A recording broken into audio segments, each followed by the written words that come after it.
నల్గొండ, వరంగల్, ఖమ్మం పట్టభద్రుల ఎమ్మెల్సీ ఎన్నికల్లో BRS party తరఫున పోటీ చేస్తున్న అభ్యర్థి ఏనుగుల రాకేష్ రెడ్డికి జై భారత్ నేషనల్ పార్టీ మద్దతు ప్రకటించింది. ఈ మేరకు పార్టీ అధ్యక్షుడు వివి లక్ష్మీనారాయణ విశాఖ నగరంలో మాట్లాడుతూ రాజకీయాల్లో నీతి నిజాయితీ ఉన్న వ్యక్తులు రావాలని తాను కోరుకుంటున్నట్లు తెలిపారు. అటువంటి రాకేష్ రెడ్డిని గెలిపించాలని తెలంగాణ పట్టభద్రుల ఓటర్లకు జేడీ లక్ష్మీనారాయణ విజ్ఞప్తి చేశారు. నమస్కారం. రాజకీయాల్లో యువతరాన్ని నీతి నిజాయితీ ఉన్న వ్యక్తుల్ని రావాలని నేను ఎప్పుడూ కోరుకుంటుంటాను. ఒక వ్యాపారంలో ఒక వ్యక్తి నష్టపోతే ఆ వ్యాపారి నష్టపోవచ్చు, లేకుంటే కొంతమంది నష్టపోవచ్చు. ఒక వ్యక్తి ఆరోగ్యం చెడిపోతే ఆ వ్యక్తి నష్టపోతాడు.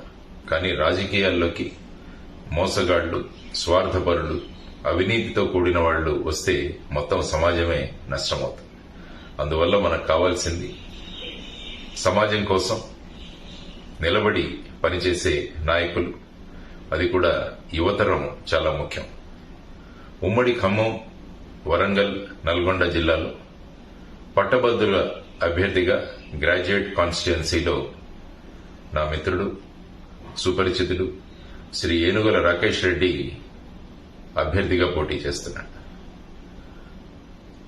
సామాన్య రైతు కుటుంబంలో పుట్టి ఆ తర్వాత బిట్స్ పిలాని లాంటి సంస్థకు వెళ్లి గోల్డ్ మెడల్ సంపాదించి అమెరికా లాంటి దేశాల్లో వెళ్లాల్సిన అవకాశం ఉన్నా కూడా వాటిని వదులుకొని సమాజం కోసం రాజకీయాల్లోకి వచ్చాడు రాకేష్ రెడ్డి.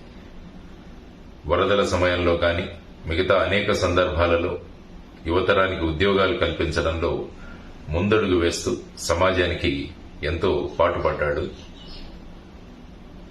రాకేష్ రెడ్డి. ఈ ఎన్నికల్లో మన పట్టభద్రుల గ్రాడ్యుయేట్ కాన్స్టిట్యుయెన్సీలో తన అభ్యర్థిగా నిలబడ్డాడని తెలిసి చాలా సంతోషమైంది. అందువల్ల మీ అమూల్యమైన ఓటు మొదటి ప్రాధాన్యత సీరియల్ నంబర్ 3లో ఉన్న ఏనుగుల రాకేష్ రెడ్డికి వేసి అఖండ మెజారిటీతో ఆయన్ను గెలిపించడం కాదు, మనల్ని మనం గెలిపించుకుందామని మీ అందరికీ విన్నపం చేస్తున్నాను. ధన్యవాదాలు. నమస్కారం. జై హింద్.